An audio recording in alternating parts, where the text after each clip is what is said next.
ৰূপজ্যোতি কৰ্মী কাম নাইকিয়া মানুহ ৰূপজ্যোতি কৰ্মী অদৰকাৰী মানুহ ৰূপজ্যোতি কৰ্মীক হৰুৱাটোৱে আমাৰ জাতীয় কৰ্তব্য জাতীয় দায়িত্ব আৰু এইবাৰ ৰূপজ্যোতি কৰ্মী সন্দৰ্ভত বিস্ফোৰক মন্তব্য কৰিছে অখিল গগৈয়ে যে ৰূপজ্যোতি কৰ্মী হৈছে ফটুৱা মানুহ ৰূপজ্যোতি কৰ্মী অদৰকাৰী মানুহ এইদৰে ডাঙৰ মন্তব্য কৰিছে বিস্ফোৰক মন্তব্য কৰিছে অখিল গগৈয়ে ৰূপজ্যোতি কৰ্মীক হৰুৱাটোৱে আমাৰ জাতীয় দায়িত্ব বুলি কৈছে অখিল গগৈয়ে ৰূপজ্যোতি কৰ্মী কাম নাইকিয়া মানুহ ৰূপজ্যোতি কৰ্মীয়ে কাম কৰিব নোৱাৰে কেৱল কথা কৈ থাকে কথা ক'বলৈ জানে ৰূপজ্যোতি কৰ্মীয়ে গতিকে এইবাৰ কৰ্মী পৰিয়ালক মৰিয়নি সমষ্টিত এমএলএ হ'বলৈ দিয়া নহ'ব এইদৰে বিস্ফোৰক মন্তব্য কৰিছে অখিল গগৈয়ে পুনৰে কৈছে বিস্ফোৰক মন্তব্য কৰিছে ৰূপজ্যোতি সন্দৰ্ভত ডাঙৰ মন্তব্য কৰিছে অখিল গগৈয়ে যে ৰূপজ্যোতি কৰ্মী হৈছে ফটুৱা মানুহ কাম নাইকিয়া মানুহ কেৱল কাম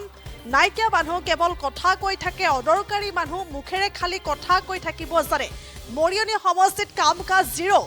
গতিকে ৰূপজ্যোতি কৰ্মী বা কৰ্মী পৰিয়ালক এতিয়া বিদায় দিয়া হ'ব কৰ্মী পৰিয়ালক মৰিয়নিত এমএলএ হ'বলৈ দিয়া নহ'ব আৰু এইদৰে আজিৰ দিনটোত ডাঙৰ মন্তব্য কৰিছে অখিল গগৈয়ে পুনৰলৈ কৈছো যোৰহাটৰ বিধায়ক অখিল গগৈয়ে এইদৰে বিস্ফোৰক মন্তব্য কৰা দেখিবলৈ পোৱা গৈছে যেহেতু নিৰ্বাচন সমাগত তাৰ পূৰ্বে এনেধৰণৰ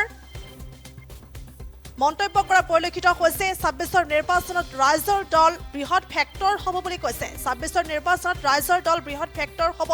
ৰাজ্যৰ প্ৰতিটো সমষ্টিত ৰাইজৰ দলৰ ভেটি সবল বুলি কৈছে আৰু সমান্তৰালকৈ শিৱসাগৰ সমষ্টিৰ ৰাজ্যৰ বাবে শিৱসাগৰতে নিৰ্বাচন খেলিব অখিল গগৈয়ে আৰু অখিল গগৈয়ে এই ধৰণে এতিয়া বিধায়ক ৰূপজ্যোতি কৰ্মী সন্দৰ্ভত বিস্ফোৰক মন্তব্য কৰা দেখিবলৈ পোৱা গৈছে যে বিধায়ক ৰূপজ্যোতি কৰ্মীক পৰাজিত কৰাটোৱে জাতীয় দায়িত্ব বুলি কোৱা হৈছে গতিকে কৰ্মী পৰিয়ালক এবাৰ মৰিয়নিৰ ৰাইজে বিদায় দিব বা এমএলএ হ'বলৈ দিয়া নহ'ব আৰু কেৱল কথা কৈ থাকিব জানে কামত জিৰ' এই ধৰণে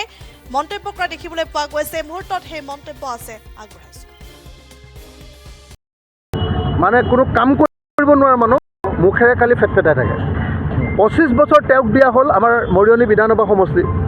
মাকে ল'লে ১৫ বছৰ কেইবছৰ গ'ল ৪০ বছৰ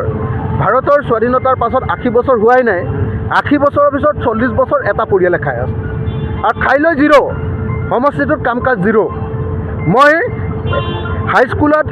পঢ়ি থাকোঁতে ক্লাছ 8ৰ পৰা ক্লাছ 10লৈকে হেমলাই হাইস্কুললৈ চাইকেল লৈ যাওঁতে সদায় ধুদৰালিটো ভাগি আছিলে আৰু আজি ২০২৬ চনতো মই যিদিনাই যাওঁ ধুদৰালিটো সদায় ভাগিয়ে থাকে এবাৰৰ কাৰণে ধুদৰালিটো বনাব নোৱাৰিলে ৪০ বছৰ তাতে এমএলএ হৈ আছে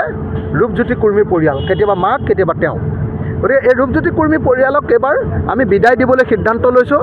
মৰিয়নিৰ ৰাইজে বিদায় দিবলৈ সিদ্ধান্ত লৈছে কৰ্মী পৰিয়ালক আৰু এইবাৰ আমাৰ মৰিয়নি সমষ্টিত এমএলএ হ'বলৈ দিয়া নহ'ব এইবাৰ আমি সিদ্ধান্ত গ্ৰহণ কৰিছোঁ যে এইবাৰ আমাৰ মৰিয়নি বিধানসভা সমষ্টিত আপোনালোকে জানে যে এইবাৰ কলিয়াপানী ডেভেলপমেণ্ট ব্লকটো সোমাই গ'ল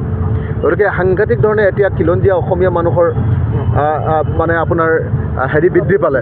গতিকে আমি আশা কৰিছোঁ যে এইবাৰ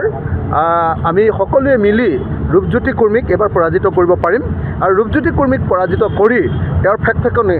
তেওঁৰ উৎপাত সেইটো বন্ধ কৰিব পাৰিম তেওঁ উপদ্ৰৱ তেওঁ সমষ্টিটোক যিধৰণে অপমানিত কৰি আছে বেয়া বেয়া শব্দ কৈ সদায় গতিকে আমি এটা নতুন যুগ এটা মৰিয়নি সমষ্টিত আৰম্ভ কৰিব পাৰিম মই নিজে দায়িত্ব ল'ম মৰিয়নিৰ উন্নয়নৰ আৰু এইবাৰ যদি চৰকাৰৰ অংশীদাৰ হওঁ তেতিয়াহ'লে মৰিয়নিটো কেনেকৈ ডেভেলপ কৰিব